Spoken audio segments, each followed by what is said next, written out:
So friends, I have exciting news. Congress has finally reached a deal, and President Biden is now debating on whether billions of dollars should be sent out in additional crisis relief aid to the American people. Many low-income households are also eligible to receive as much as $1,000 in extra stimulus money.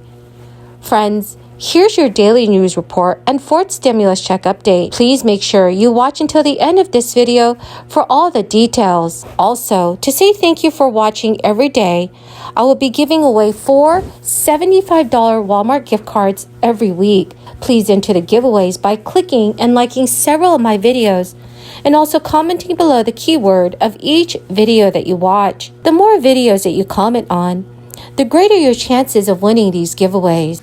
I wish it were lower, but we've made progress from the days when it was over $5. We're moving in the right direction. And incidentally, this president has created more jobs than any president in a similar period in the history of the United States. Do we have challenges? You bet we do. But to write this administration off as unproductive is to ignore the obvious. We came out of this pandemic, and when we did, we faced the problems that nations around the world were facing. Literally, could we deal with inflation? Demand was pent up and it overwhelmed the services and goods that were available, and inflation started to rise. It took its toll, and still does, on American families. But to ignore what we've been able to do is to really turn our backs on reality. What about that rescue plan, the American Rescue Plan? I remember it, and I remember there wasn't a single Republican voting for it. Almost 20% of the American Rescue Plan went to state and local governments to deal with issues like crime, to make safer streets and safer neighborhoods for Americans across the board. That's the kind of money well spent.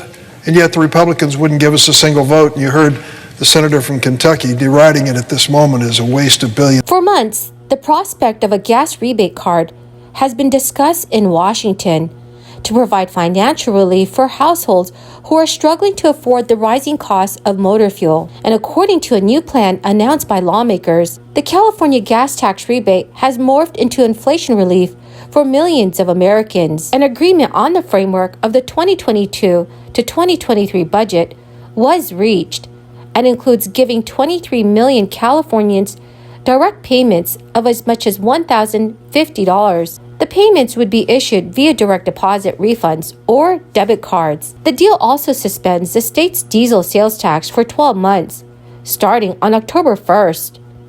The diesel sales tax is currently 23 cents per gallon. Governor Gavin Newsom's original plan was to tie the payments directly to vehicle registrations. But under that plan, California vehicle owners would have received $400 per vehicle that was registered in their names, and that was up to 2 vehicles per person, and millions of dollars in grants to make public transit free for 3 months, pause a part of the diesel sales tax rate for a year, and also pause the inflationary adjustment to gas and diesel excise tax rates. The Speaker of the State Assembly said any plan to pause or eliminate a gas tax would put funding to maintain roads at risk. The Republican Party of Los Angeles County has also said in a statement, the Republican Party has been requesting a gas holiday for quite some time. We remain hopeful that legislators will finally take action. The new framework will provide $17 billion in inflation relief back to Californians. According to the governor's office, joint filers who make less than $150,000 a year and have at least one child will receive the maximum amount of $1,050. Under this plan, single filers who earn less than $75,000 will receive $350. Those earning between $75,000 and $125,000 would receive $250. Californians making between $125,000 and $250,000 a year will see a $200 payment, and joint filers who make less than $150,000 annually will receive $700. The Washington Post has said that President Biden was considering sending out cards to millions of drivers. The idea was to send out preloaded cards to recipients, but in practice, there would be no way to control what people spent the money. This would essentially mean that the payments were just another stimulus check. The idea was to send out preloaded cards to recipients, But in practice, there would be no way to control what people spent the money on. This essentially would mean that the payments were just another stimulus check. So friends, what are your thoughts on this? Do you think that President Biden should send out gas relief cards? Please let me know your thoughts in the comment section below. Friends, the keyword for this video is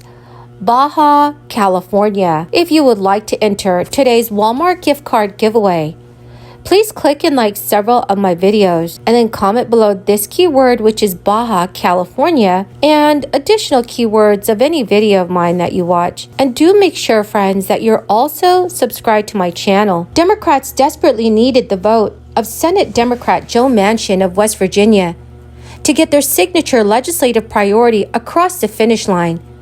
So they did what Washington does best, and they reached a deal to help land his support for a bill hailed by the advocacy groups as the biggest investment ever in curbing climate change.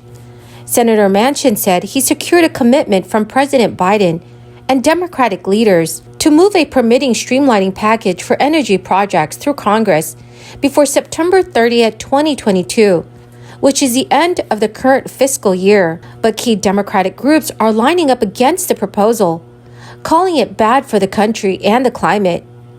Senator Bernie Sanders of Vermont and dozens of House members agree.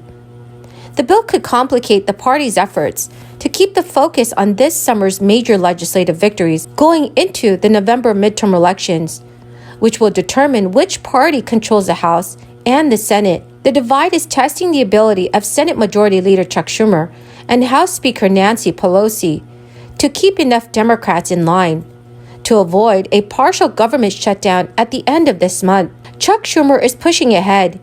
He said this week that he would attach Senator Manchin's preferred measure to a must-pass legislation that would keep the federal government running into mid-December. Legislative text incorporating Senator Manchin's priorities has not been released, but among the goals he has set out is establishing a maximum timeline for permitting reviews, including 2 years for major projects and 1 year for lower impact projects. More than 70 House Democrats recently signed onto a letter calling on Nancy Pelosi to keep the permitting provisions out of the spending bill or any other must-pass legislation this year. Well, my great and amazing friends, that is the end of my daily stimulus update video for this morning. Thank you so much, friends, for joining me here every single day, and I truly appreciate all of you for doing so. Remember, I'll be announcing a winner in a video later today for the Walmart gift card giveaway. Please remember to listen for the keywords and do stay tuned for that video. Thank you, everyone.